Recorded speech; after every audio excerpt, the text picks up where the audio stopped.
Good morning from Jalpaiguri. আজকে জলপাইগুড়ি থেকে বেরোচ্ছি। এখন সময় 6:14। 6টায় বেরোবো হয়েছিলাম, তো টাইম থেকে 15 মিনিট ডিলে হয়েছে, বেশি না। এখন এরা লাগেজ বাঁধছে। ওই যে শাহরুখদা ওদিকে। শাহরুখদা এখনো ঘুম ভাঙেনি নাকি শাহরুখদা? তো আজকে যাব উদালগুড়ি, ওখানেই স্টে করব। দেখি উদালগুড়ি কটায় পৌঁছে। তো এখান থেকে বেরোবো, বেশি লেট করব না। তো ওয়েলকাম সবাইকে আরও একটা নতুন ব্লগে। চলো যাওয়া যাক। রেডি? আজকে ডেস্টিনেশন উদালগুড়ি।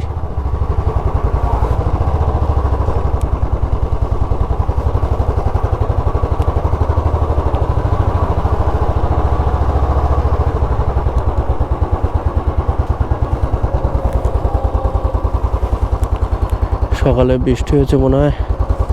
থেকে একটু ভেতরে রুম নিয়েছিলাম, হাইওয়ের পাশে তো কোনো রুম পাইনি।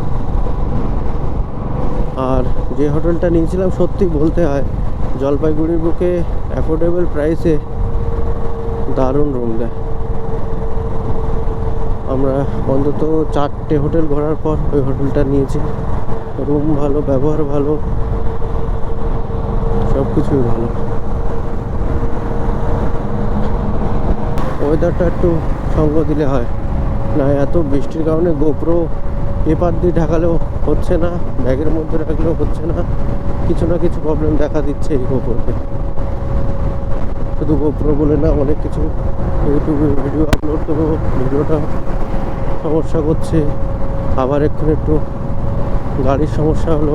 গাড়ির যে স্ট্যান্ডের যে সেন্সারের তারটা খুলে না দিলে স্টার্টে নিচ্ছিল না, মানে নিউট্রাল ছাড়া স্টার্ট হচ্ছিল না। খুলে দিতে গাড়ি কিন্তু ওকে একদম।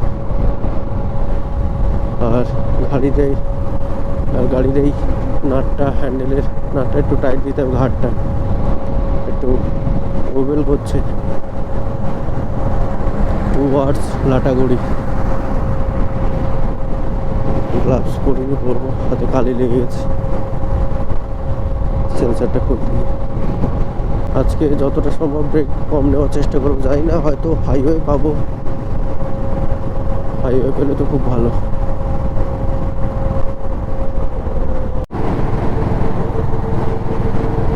তেলের ট্যাঙ্কার বলে তো মনে হচ্ছে। ও, সামনে দারুণ ভিউ আছে। ঠিক সময় ভিডিও স্টার্ট হয়েছে।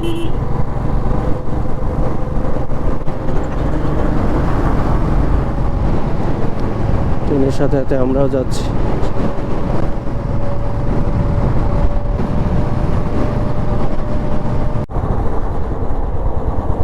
বলতে না বলতে অফরোড প্যাচ শুরু। কতটা কি কত দূর পাবো জানিও না। না, রাস্তা মনে হয় এখনো ভালো পাবো।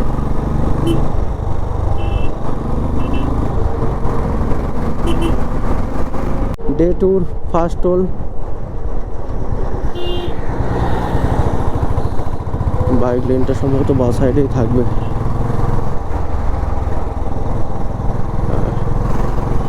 চলো এগোনো যাক।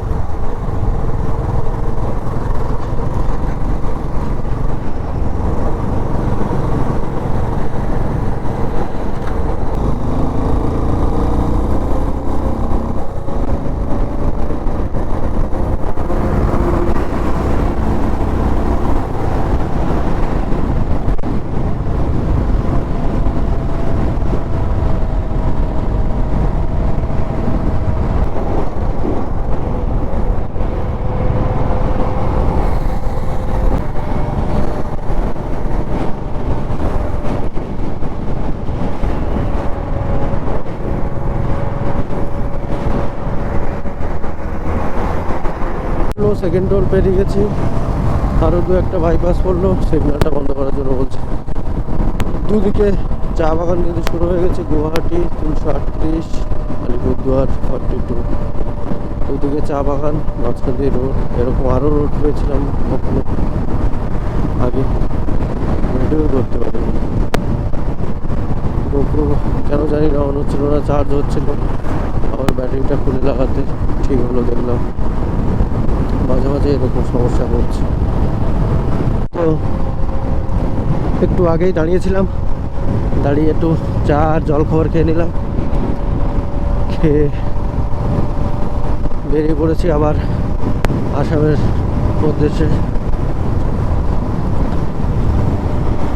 গোপ্রোর ভিউ নিয়ে তো কোনো কথা হবে না, কিন্তু মাইক নিয়ে একটু সমস্যা আছে। মাইকে কেন জানি না আওয়াজ খুব কম আসছে, হয়তো একটু কম দামের মাইক বলে হয়তো হচ্ছে। দামি মাইক কেনার এখন সামর্থ্য নেই, পরে কখনো সময় হলে দেখবো। আর একটু জোরে কথা বলতে হবে, আস্তে শোনাচ্ছে। হ্যাঁ, তাছাড়াও আরেকটা জিনিস কি, আমার হেলমেটটা তো খুব দামি হেলমেট না, তো একটু উইন্ড নয়েজ তো পাবেই পাবে, তার জন্য একটু নয়েজও হচ্ছে, এক্সট্রা নয়েজ যেটা ক্রিয়েট হচ্ছে, তার জন্য ভয়েসটাকেও ডাউন করছে। আর দেখা যাক, এই মাইকেই চালাই। এখান থেকে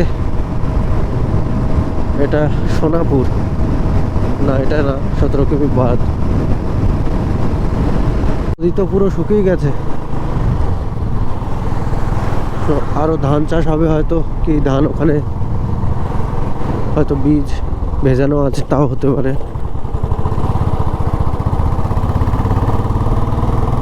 এখন আমরা আছি আলিপুরদুয়ার, তো আলিপুরদুয়ারে একটু জঙ্গলের বেশি। ও বোর্ডে কি লেখা আছে, ড্রাইভ স্লো, মানে হাতে দেখা গেলেও দেখা যেতে পারে, সাবধানে গাড়ি চালানোর আছে, নির্দেশ আছে।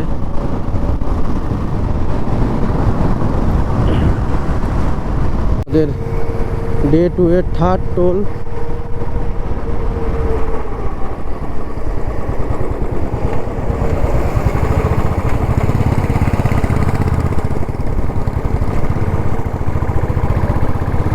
তো ভুল করে দিক থেকে বেরিয়ে গেলাম, এই সাইডটা আসার দরকার ছিল।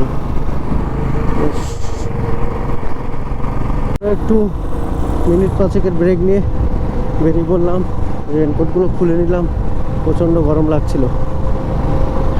এবার একটু ঠান্ডা লাগছে, বাবা যা গরম লাগছিল। এখান থেকে ম্যাপ দেখে নিলাম, 294 কিলোমিটার সামথিং আছে আমরা যে অবধি যাবো। বেশিরভাগটাই NH 27 ধরে যাব, ওই জন্য আর ম্যাপ শুধু মনে করে নিলাম, একটা মাউন্ট করে।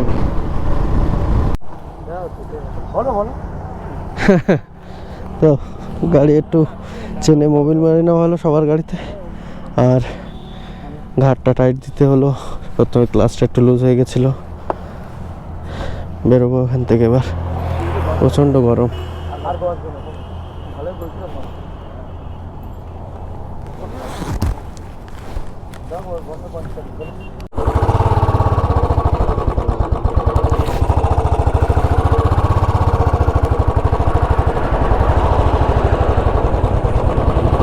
চলো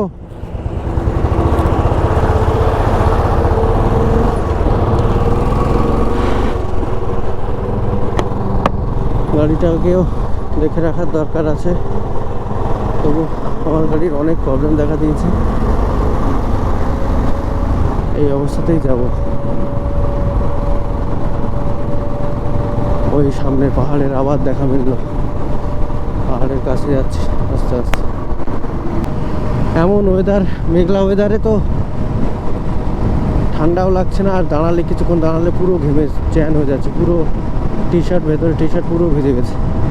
ওখানে খুব বড় দূর আসলে 10 মিনিট দাঁড়িয়েছিলাম, পুরো ঘেমে গেছি। ওয়েদার নর্মাল না হলে ঠিক ভালোও লাগছে না যেন।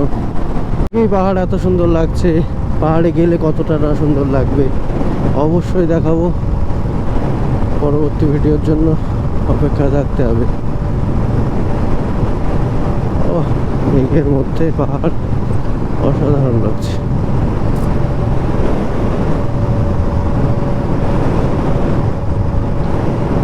ওই জায়গাটা পুরো মেঘে ঢেকে আছে, ওখানটাও তাই। ওই জায়গাটায় সামনে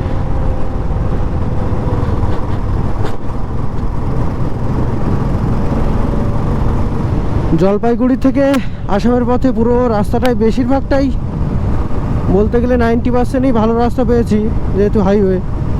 মাঝে মধ্যে খুব 500 থেকে 400 মিটারের মতো একটু অফরোড প্যাচ পেয়েছি, দু একবার করে। তাছাড়া 90%ই রোড ভালো, 90%। শুধু এই রোডটায় দেখলাম একটু ট্রাকের চাপ বেশি।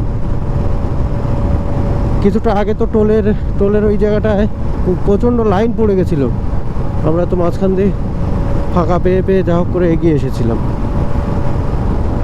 কারণ পৌঁছাতে হবে অতটা দূর।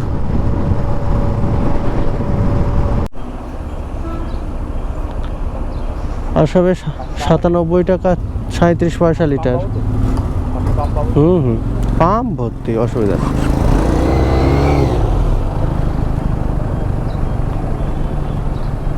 ফুল ট্যাঙ্ক করুন।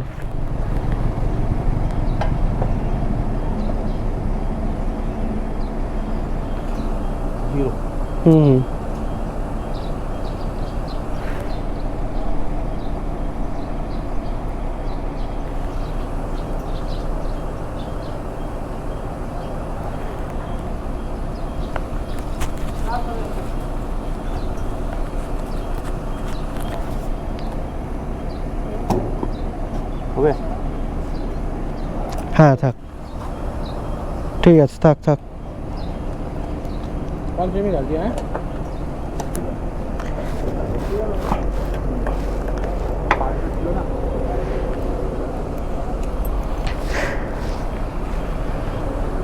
अपना लगभग কত হয়েছে আমার?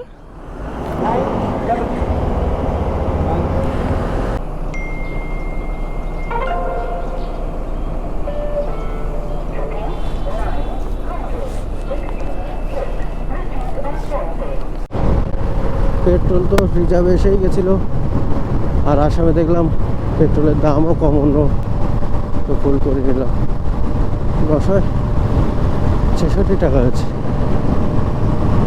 আগে দুবার যা ভরেছিল, 2-3 বার সবই 1000 করে মারতাম। এখন সময় 11:34, সম্ভবত আর 200 কিলোমিটার অ্যাপ্রক্স বাকি আছে।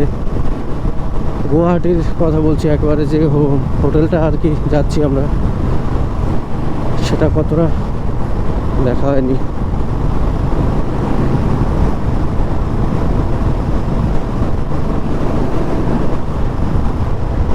ক্রসিং থেকে বাঁদিকে 37 কিলোমিটার গেলেই ভুটান। আমরা যাবো সোজা উদালগুড়ি দিকে। ভুটানের পাশ থেকে যাচ্ছি। তাহলে ওই পাহাড়গুলো দেখছিলাম, সম্ভবত ভুটানেরই হবে, এখনো দেখা যাচ্ছে। আকাশও একদম পরিষ্কার হয়ে গেছে। এরকমই ওয়েদার তো চাই, আগামী 7টা দিন যেন এইভাবে ওয়েদার থাকে। রাস্তা তো কেমন পাবো, সেটা যেমনই আছে তেমনই পাবো। রোডটা চেক করো, একদম গাছের মধ্যে দুদিকে এত সুন্দর লাগছে রোডটা। তো জল খাওয়ার জন্য দাঁড়িয়েছিলাম, 5 মিনিটের ব্রেক ছিল, বেশিক্ষণের না। জল খেয়ে নিয়েছি, এবার বেরোবো। ওখান থেকে ইউটার্ন নিয়ে এই রোডটা ধরে যেতে হবে। চলো।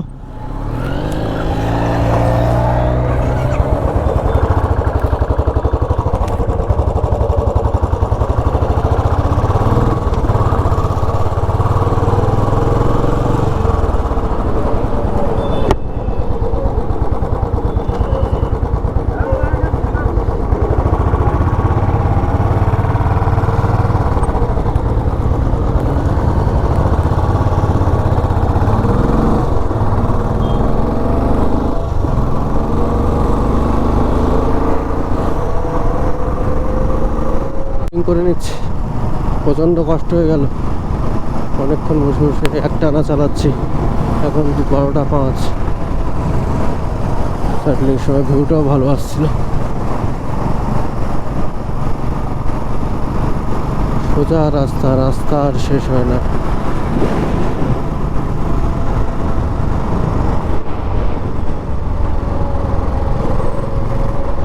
অফরোড ম্যাচ হচ্ছে, খুব খারাপ। ওই দেখা যাচ্ছে আবার পাহাড়।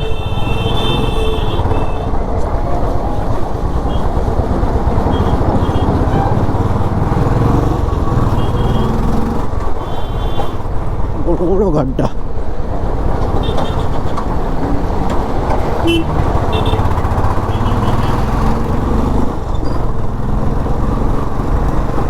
এই ব্রিজটার নাম আই ব্রিজ, AIE বোর্ড ছিল পিছনে, পড়ে দেখলাম।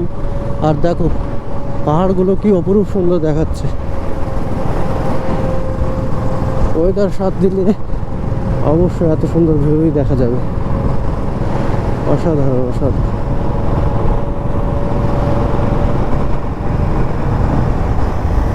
পরিষ্কার দেখা যাচ্ছে পাহাড়, আরো কাছে চলে যাচ্ছি পাহাড়ের। কবে যে পাহাড়ের রোডে গাড়ি চালাবো সেই অপেক্ষাতেই আছি। ফ্লাইওভারটা দিয়ে যাওয়া যাবে না, সুন্দর ভিউ পেতাম। চলো, একটা ভিউ ছাড়লে আর একটা ভিউ আসবে, কোনো ব্যাপার না। আবারও একটা টোলে চলে আসলাম। আর এক্ষুনির মধ্যে একটা কাণ্ড ঘটে গেল। আয়নাটা হঠাৎই করে খুলে পড়ে যাচ্ছিল, আমি ক্যাচ করে নিলাম বলে এই আছে, আমার কোলেই আছে। রয়্যাল এনফিল্ডের অরিজিনাল পার্টসই লাগানো থাকে আমার। আমি অন্তত 3 থেকে 4 বার নিয়ে এই আয়না পাল্টালাম। প্রতিবার ঠিক এই গোড়া থেকেই ভাঙবে। এত ভাইব্রেশনের কারণে এই গোড়া থেকেই ভেঙে যায় হয়তো, সম্ভবত। তা রয়্যাল এনফিল্ড কি এমন কি একটা কিছু আয়নার ব্যবস্থা করতে পারছে না যে এরকম যাতে না হয়? খুব বড় ধরো একটা আয়না 6 মাস 8 মাস তার বেশি যায়নি। আমার গাড়ি 3 বছর, তার মধ্যে 4টে আয়না পাল্টানো হয়ে গেছে। এই রাইট সাইডের আয়নাটা ওই ট্রিপে যাওয়ার আগের দিনই লাগিয়ে আনা।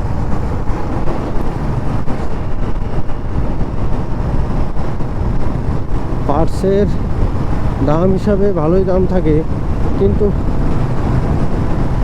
কোয়ালিটিও তো তেমন দেওয়া উচিত। অরিজিনাল পার্টসই লাগাই, রয়্যাল এনফিল্ডের ওয়ার্কশপ থেকেই লাগাই।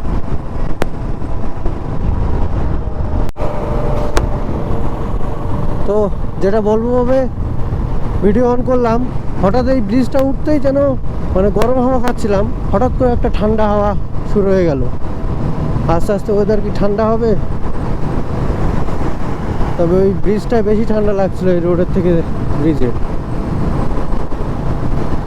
এখন 1টা 11, 1 ঘন্টা কি 1.5 ঘন্টার মধ্যে দুপুরে খাওয়ার জন্য কোথাও দাঁড়ানোর চেষ্টা করব।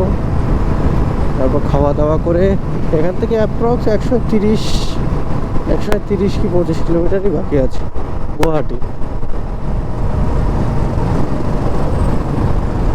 বলতে আখের রসে দেখা মিলল, ভালো একটু শরীর ঠান্ডা করে নেই।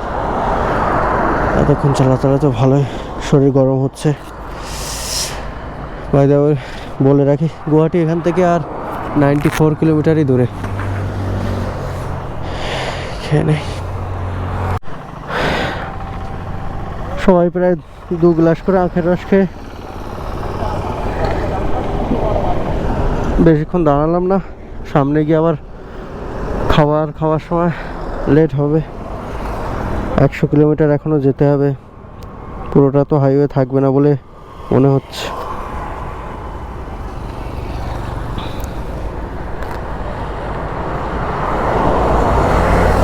চল বেরোনো যাক।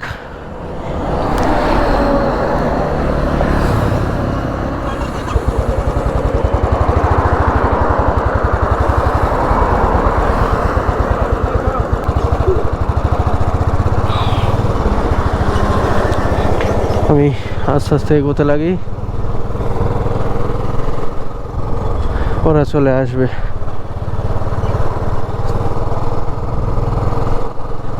খিদে পাওয়ার ঠিক আধা ঘন্টা কি 1 ঘন্টা আগের থেকে হোটেল খুঁজতে হবে, নাহলে খুঁজতে খুঁজতে 1 ঘন্টা বেরিয়ে যায়। কালকে যে সমস্যাটা হয়েছিল আমাদের সাথে, হেলমেটের স্ট্র্যাপটা লাগানো হয়নি, বারবার ভুলে যাই।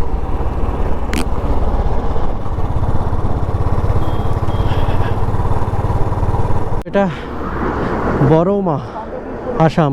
হ্যাঁ, এখান থেকে খাওয়া দাওয়া করে বেরোলাম। এবার সত্যম পেট্রোল পুড়বে, একটা পেট্রোল পাম্প দেখে দাঁড়াতে হবে। আজকে ডেস্টিনেশন উদালগুড়ি। এখানে খাওয়া দাওয়া বলতে 100 টাকা থালি নিল, ভেজ থালি, 6-7 রকম ভাজা, ডাল, কিন্তু ভাজার পরিমাণ এইটুকু এইটুকু। যাও, পেট ভরিয়ে নিয়েছি। আর একটা অমলেট নিয়েছিলাম, আর বাদ বাকি ওরা সব ভেজ থালি নিয়েছিল।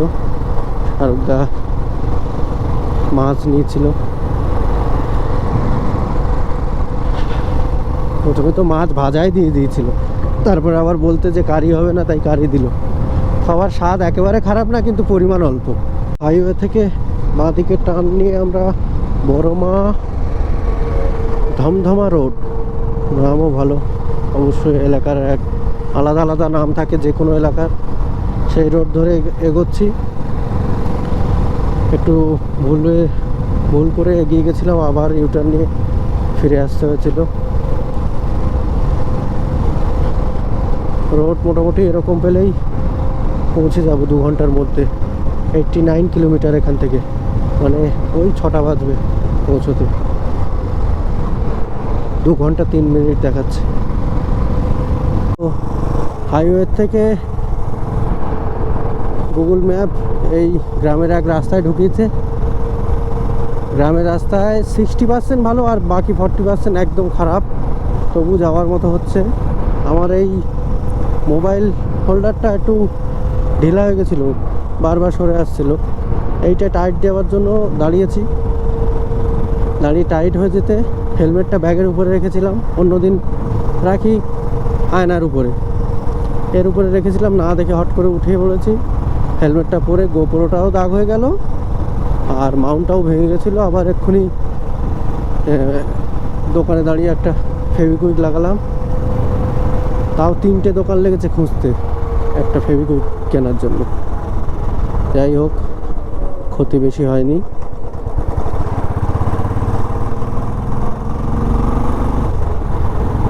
মাউন্টটা এমসিল থেকে ছাড়িয়ে গেছিলো। মাউন্টটা যদি বাই চান্স ভেঙে যেত তাহলে ভিডিও করা হতো না এই ট্রিপে, পুরো বাদ বাকি দিনগুলো বেকার যেত। এখান থেকে এখন 66 কিলোমিটার, সময় এখন 4:52 দেখাচ্ছে। 1 ঘন্টা 21 মিনিট লাগবে, মানে 6:30 বাজবে পৌঁছতে মিনিমাম। দেখা যাক কতটা কি গিয়ে উঠতে পারি। তো রাস্তায় চলতে চলতে তো পাহাড়ের আশা ছেড়ে দিয়েছিলাম, আবার কিন্তু দূরে পাহাড়ের দেখা মিলছে। মনে আবার খুশি জাগলো। পাহাড় কিন্তু আবার দেখতে পেয়েছি আমরা। আসছি দূর এসে বাঁদিকে টার্ন নিলাম উদালগুড়ি। এখান থেকে দেখাচ্ছে 62 কিলোমিটার। অ্যাট লাস্ট হাইওয়েতেও পেলাম।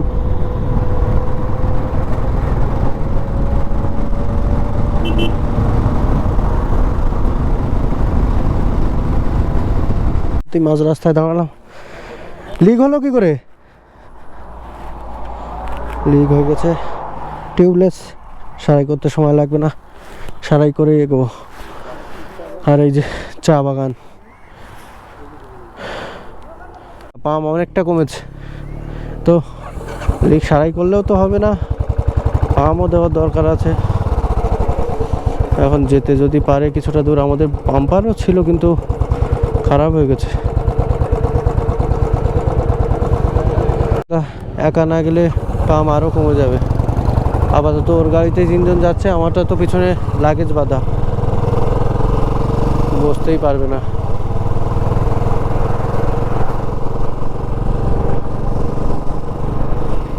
ছোটোখাটো সমস্যা হয়েই থাকে, সমস্যা মনে করলে সমস্যা, না করলে কোনো ব্যাপার না। রোড ট্রিপে তো হবেই। হাঁটা পথে জুতো ছেঁড়ার যেমন ভয় থাকে, বাইক পথে সেমন লিক হওয়ারও ভয় থাকবে, কোনো ব্যাপার না। আশা করি তাড়াতাড়ি যেন গ্যারেজ পেয়ে যায়। তার নাম হচ্ছে শুক্লাই নদী। তো লোকাল একজনকে শুনলাম, বাইকের গ্যারেজ বললো সামনে 1 থেকে 1.5 কিলোমিটার আগে পেয়ে যাবে। শাহরুখদা আগে আগে যাচ্ছে একা, দেখতে লাগুক গ্যারেজ। বাহ, কোনো পুজোর থিম টিম বা কোনো মেলার।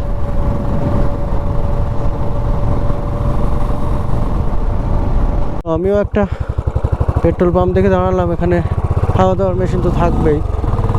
আর ওরা পিছনে একটা পেট্রোল পাম্পে, আমি হয়তো মিস করে গেছিলাম, ওখানে দাঁড়িয়েছি। যাই, আমাদেরও সামনের চাকায় পাম্প দিতে হবে। অল্প কমেছে, একেবারে কমেনি, আমাদের কোনো দিক নেই।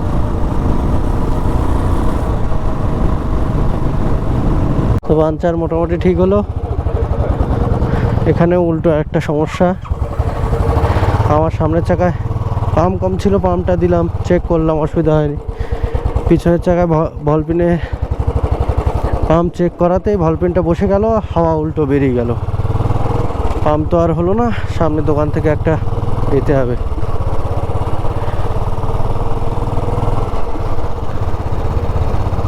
সন্ধে নেমে আসছে, 5টা 50 আর 48 মিনিট, মানে 1 ঘন্টা।